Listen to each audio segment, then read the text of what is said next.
Hey guys, I'm Jackie Brubaker, host of the Love You Even More podcast. I'm an author, speaker, 2-time Emmy Award winner, and entrepreneur. I'm a Jackie of all trades and a master of some. Each week, I bring on people from all walks of life to talk to them about their inspiring stories in the fields of self-development, relationships, business, and how you can love yourself even more. For more about me and the podcast, visit us at loveyouevenmore.com. Welcome, Kamini Wood, to the Love You Even More podcast. Kamini has been on quite a few times. We love her here. She is a human potential coach. And today we're going to talk all about gaslighting, how to not gaslight yourself, and how to trust yourself, amongst a few other amazing, important topics that go hand in hand with this. But it's a strong, important area that we all need to be very aware of because, as we were just discussing, there's a lot of people who end up gaslighting themselves because of the abuse that they have endured, and it becomes normal. So with that said, Kamini, welcome back. Thank you for having me back. So this is a strong topic. This is a topic that, again, it's like with the narcissism thing and all of these like catchwords that we hear all the time, people are using them a lot and then not understanding exactly what they mean. So just to start off clear, what is the definition of gaslighting? Gaslighting is when somebody tries to deny what your reality is by either trying to convince you that what you're saying, you're actually crazy or you have no idea what you're saying. Another form of gaslighting is to tell you that you're overreacting to a situation. So it's diminishing your experience of a situation or telling you that you're completely misremembering it, right? So now they're questioning your ability to recall situations. That's the most succinct way that I can describe what gaslighting is. And it happens in multitude of situations. Sometimes it's intentional, and sometimes gaslighting can happen by people who have really no intention to do it. But the reason why it's important to bring it up and to talk about it is because if we can be more aware of these things, then when we're showing up in relationships, we can call ourselves out for it.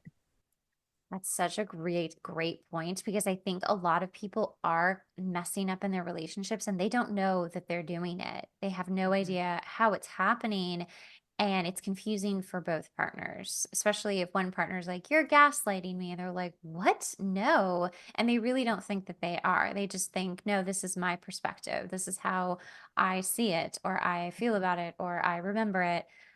So, but let's start with the abusive version of gaslighting and how that happens.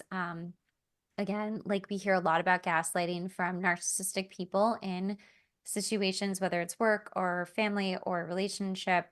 We hear a lot about how the narcissist basically gaslights the partner into believing they're just crazy, that they have no, and they lose trust for themselves. So I'm just going to hand this off to you because I know you're ready to just go and talk about this. So go for it, girl. Well, yes, to what you just said, in those dynamics, right? The narcissist will gaslight the other person. So again, this can happen in the workplace, friendships, romantic relationships, familial relationships. It happens in parent-child, child-parent relationships. The purpose behind it is the narcissist is trying to diminish the reality of what the other person is experiencing. So example could be as simple as, one person says to the survivor says to the perpetrator, I'm going to use those two words because I know that they're strong words, but we're going to use them. So the survivor says to the perpetrator, this is how I experienced it, or this is what the situation was for me. The perpetrator says, nope, that didn't happen, completely denies the reality. When that happens time and time again, the survivor starts to become conditioned to question, did that really happen? Did I really experience it that way? Was my feeling valid? What happens at that point then is that the survivor starts to gaslight themselves. They start to question in their own experiences whether that really happened. And so now when they're going through life in other contexts, so not even in the relationship anymore, in any other aspect of their life, they start to question whether what they're thinking is accurate, how they're showing up, is it okay, are their feelings valid? And that self-gaslighting then leads to a lack of self-trust. And when we don't have that self-trust, we are unable to make decisions. We're constantly looking outside of ourselves for some type of validation that what we're doing is okay or what we're doing is enough. And it really creates more of those false beliefs of I'm not good enough or I'm bad. And it Mhm. all started and stemmed from being gaslit in the first place. And the other part of it too, because everything you're saying, I'm just like, oh, I've been there so many times, is that your nervous system gets completely out of whack. And so you start reacting to things that may not have needed such a huge reaction to. And you really can't tell, like you said, you can't trust yourself, but chemically, your nervous system is like just so confused all of the time. I remember when I got out of a really awful relationship, I had been so gaslit that, and I was so confused, and my nervous system was so out of whack that I started a job and someone had misplaced something, and I was like, it was just here, it was right here.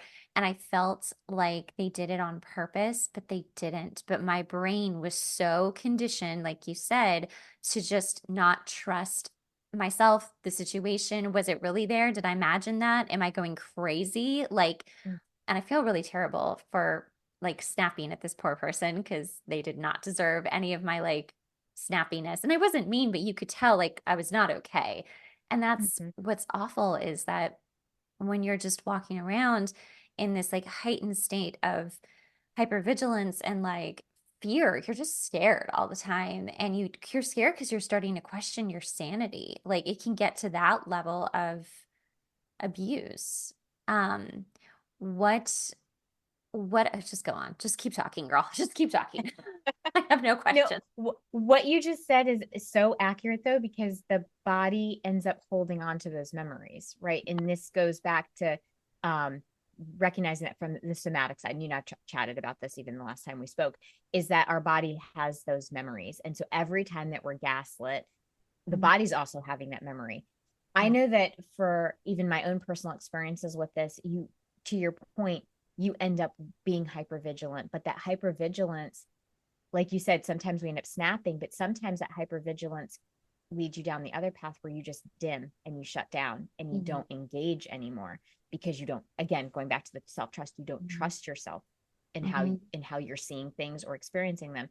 And so what you end up finding is that you start retracting yourself, retracting from relationships, retracting from engagement. And then before you know it, now you're starting to feel slightly isolated Mhm. because you don't trust yourself to engage with people. You don't trust yourself to have those relationships with other people. And it again, it goes back to having that unhealed trauma.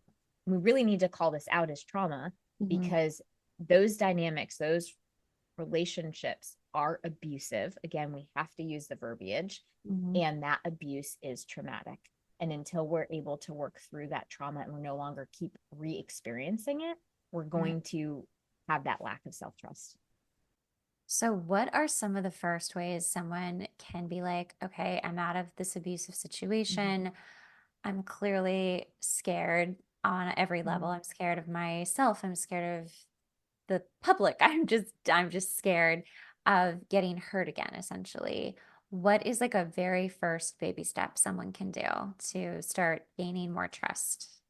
More self-trust. I think Yeah. one of the very first things that we can do for ourselves is to pay attention to our needs, right? Like really, you know, I've talked about this before in terms of like knowing what your values are. Very important. But in this case, it's about my needs. Hmm. What do I need? And then following through with that for yourself, following through to make sure that that need is met. Mm. That builds that ability to retrust yourself. You're realigning with, I can keep my word to myself and I can honor myself. Hmm. As you start to do that, that little baby step, that will compound as you continue to do that. The other things that we can do are um, asking ourselves those important questions like, what do I think about this situation? You know, what is it that I want out of this situation? And then slowly learning to re-engage with people around it. And self-talk is so important. When somebody responds back to us, checking in with, okay, that's true for them, but what's true for me? Yeah. um, it's so interesting. I just recently, just today, actually put a social media post out there about how Other people's criticisms are a reflection of their belief. Mm-hmm. Doesn't have to be yours. Yeah. So it's important to kind of recalibrate that too, is saying to yourself, like, okay, that's what they think. What do I think? Right. So that sounds so simple, but when you've been gaslit and you've lost track of like, can I even trust my thoughts? Just restating to yourself, what do I think? And Yeah. answering that question starts to build that muscle back up. Right. Giving yourself the kind of validation that you weren't receiving at all would Mm-hmm. be, it does sound so simple. And yet it's funny. I've been thinking about that a lot where like what do I need? Right? Like a little kid, like what do you need? Do you need a nap? Do you need food? What do you need? Like how are you feeling? Do you feel cranky? Okay, what is it that's making you, just really checking in like that. And I think so many people don't do that at all. And they just think, oh, I'll get to that, or oh, I can push through that, or whatever it is that is coming up that they're like, I'm not as important right now in this moment as my job is right now or my family or getting there on time or whatever the excuse is that like because everybody's usually in like a rush of some kind. Even if you're not in a rush, people like me can make ourselves in a rush and be like, ah. So, like slowing it down and being like, Mm-hmm. what do you need right now? And then like allowing yourself to do it really, I think, validates that you're listening to yourself and you're giving yourself the Mm-hmm. opportunity to just do what you need. And that's not selfish, Mm-hmm. it's actually extreme self care. But, when you're in an abusive relationship where someone is constantly gaslighting you and making you just doubt everything, I don't think that feels like there is a lot of permission or that you have a Mm-hmm. lot of permission from them or you to just Mm-hmm. be a human. Oh my gosh, such an important point. It's not even permission. It's permission to be a human and permission to just be. Mm, Right. A lot of times in those dynamics too, beyond the gaslighting is the doing. Like it's this constant moving of the goalpost, right? Do yeah. this and then you do that and then the goalpost moves and then it moves and it's like it's a never ending cycle of never Mhm. enoughness, right? Because you're going to keep putting and pushing and you get into this cycle of I got to do more, I got to do more. And that goes to what you're just saying of constantly being not taking time for yourself because you're constantly trying to fulfill this request of somebody else or this expectation of somebody else. And in those types of relationships and dynamics, whatever you do, it's not going to be enough. That goal post is going to move consistently. Right. And it's I think a lot of people who have like perfectionist traits really Mm-hmm. like lean into that too. Like, oh, Mm-hmm. no, no, no, I can make it enough. Or like I can do it Yep. perfectly. I can do it better than perfectly. And they're just constantly giving themselves away and away and away. And there's yeah, I mean it's a never ending bottomless hole that you're given to. Um that's To what it's talk on that just for a minute though, I think this happens in familiar relationships too. I know we were focusing on the abusive like dynamics of maybe more romantic relationships, but I know this happens in familiar relationships too, and not necessarily knowingly, right? So you and I were chatting before. One of the things that because I work with the range of people, right? Teenagers all the way through adults. And one area that I really work with is teens and emerging adults. And I've seen time and time again where parents inadvertently are gaslighting their children into thinking that what they're doing is not enough. And it's not because they mean to, it's because they have these hopes and dreams for their children. Mhm. And so not to make an excuse, but it's to give some compassion to where the parents are coming. It's not conscious. It's a very projected, they're projecting their own hopes, dreams, wishes, maybe even their own story onto their kids. But it's important for us to again talk about this and highlight it because what happens is they get gaslit into thinking, you know, that what they're doing isn't worthy, Yeah. right? What they're doing is not enough.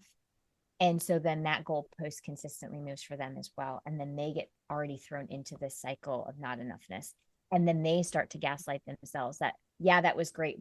Or I just accomplished this, but it wasn't enough. And they start to, their reality starts to morph as well. And they start to lose self trust. And so it's Right. just important to talk about it, not just in a romantic relationship dynamic, but how it happens in families as well. And Yeah. how we see it playing out and then, of course, in the workplace, we see it as well, where people are burning out Mhm. because whatever they do is not enough. It's like, well, you didn't do this. And then you go and you work really hard and you do that thing. And then, nope, goalpost moved again. And so these Yeah. people are burning out. And then people are like, why is our turnover so high? Well, We have to yeah. look at this. Mm-hmm.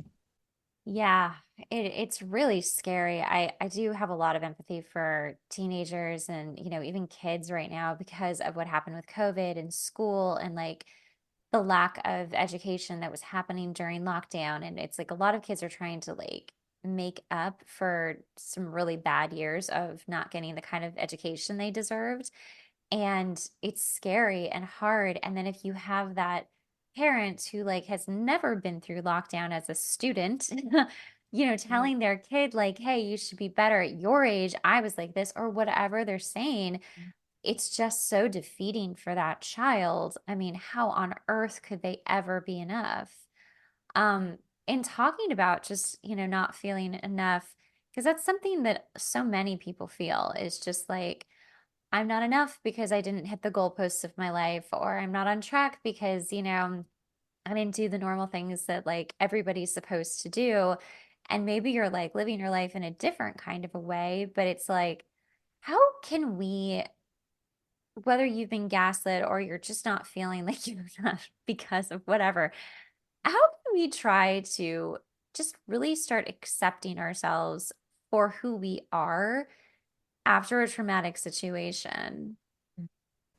I think honestly, it comes down to a shift from looking at what you're doing, like those achievements, and moving into who am I being?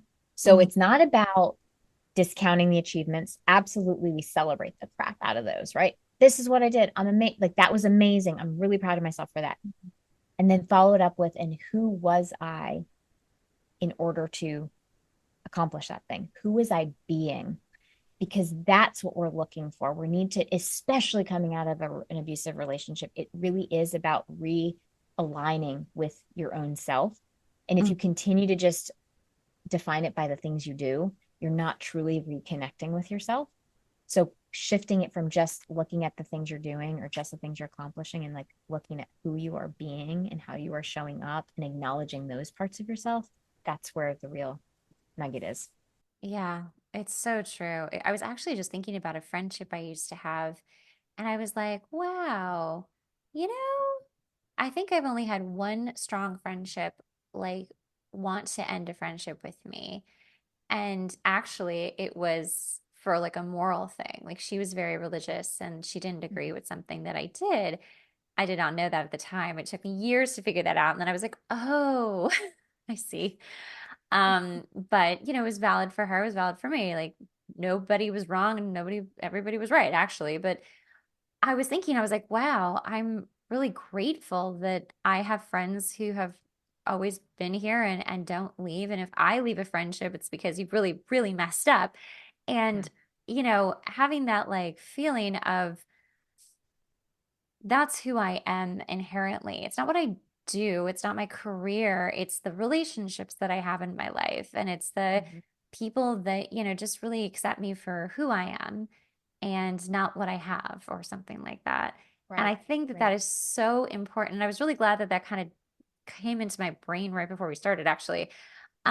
Because you're right. So many people are just like, well, I am who I am because of my money or my job or my family or the ring on my finger or whatever it is. And like, all that really does is make you feel kind of less than because if any of that was taken away, who are you at the end of Who are it? you without that? Right? Exactly. Who are you Exactly. without that?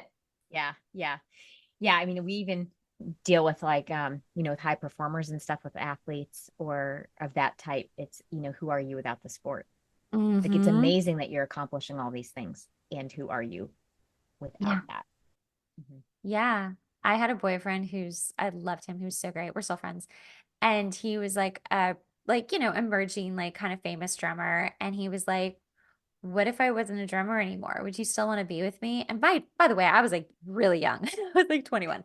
And I was like, um, I was so young, right? Like, we really had to think about it. I was like, yeah. And I did. I mean, obviously, Yeah. it's 100 years later, we're still actual friends. So, like, yes, it Right. would have stayed for him. But I thought it was hilarious. I was like, wow, it's the first time I've ever pondered that. Now, I've never thought about that question. Thought about that.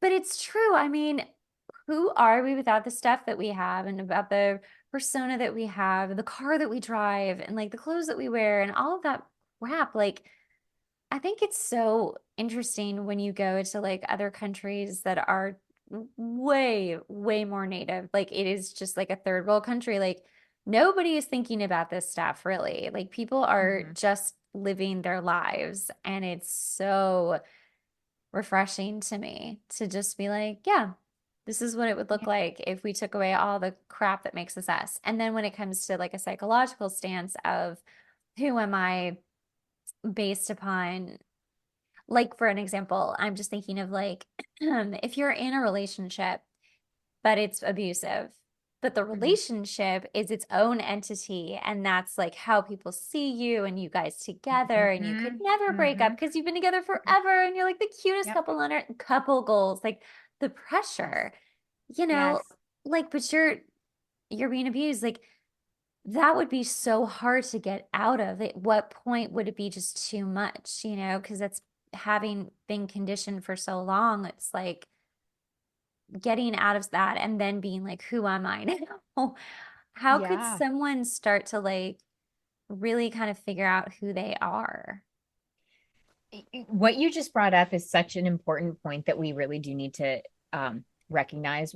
Leaving those types of relationships can be really difficult, not just because of the external expectation couple goals, but then also the internal expectation that comes along with that. Because as you have those external expectations, it then gets become internalized. It's like, well, I can't leave this because this is what I've known. This, if I've been in it Mm. for years, like this is all I know. There's a lot of fear that comes into it. And then it's also a fear of failure. Like I've been in this thing for Yeah. so long, people see this as goal, as like a couple goal.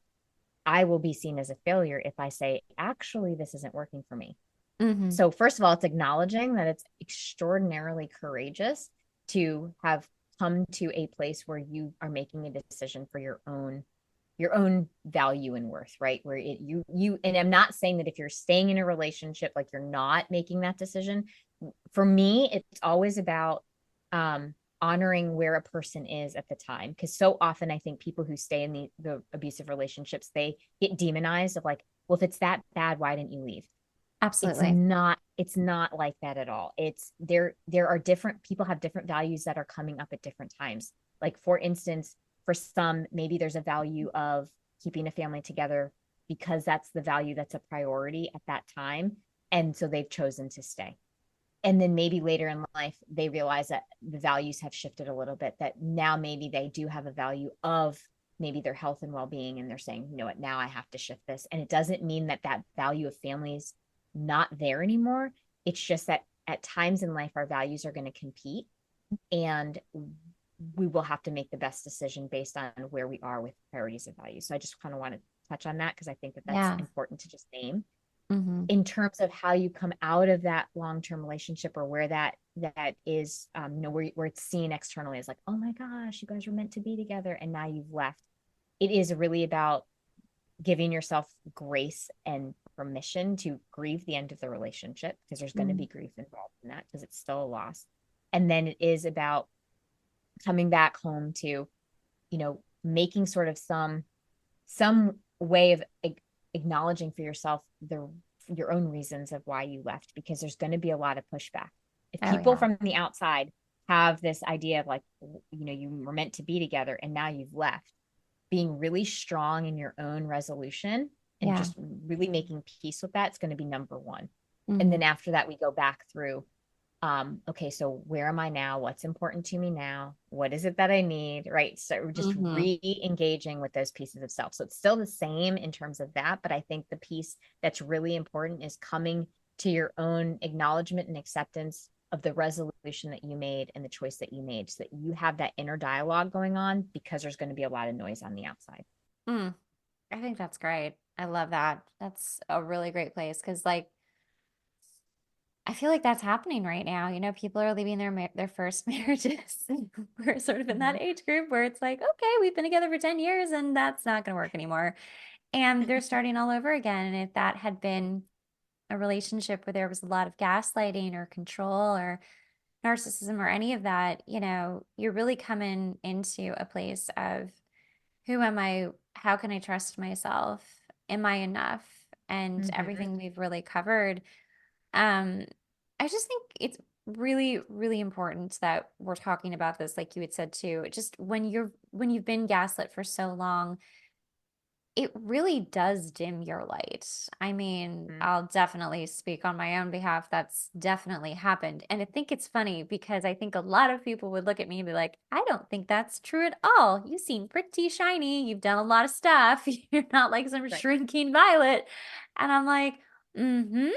Yeah, but that's not the whole story either. And Mhm.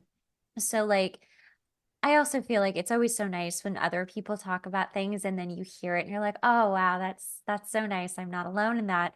And I think this whole conversation has been a huge, you're not alone in this. And this is a very common thing that happens sometimes on purpose and sometimes by on accident with gaslighting. Mhm. So, just everything we've talked about has been so important. Do you have any other parts that we need to talk about that will really help this? I'm not sure I have anything else to add other than we just covered a lot. I know. We didn't I really took you all over finish. the map today, didn't I? No, it was good. It was like really like a ton of info. What? Listen to this twice, guys. This is a lot of information. But no, it's really good. I mean, I think just as you and I, as people who have been so gaslit, coming out of it and learning to trust yourself again, listening to your body, listening to your gut, and just taking it like baby step at a time. And if something just doesn't feel right, just let it fucking not be right. Just walk away, Yes. remove yourself. Like Yeah. that would be my first step. Like, just if it Yeah. doesn't feel right, you don't need to know why.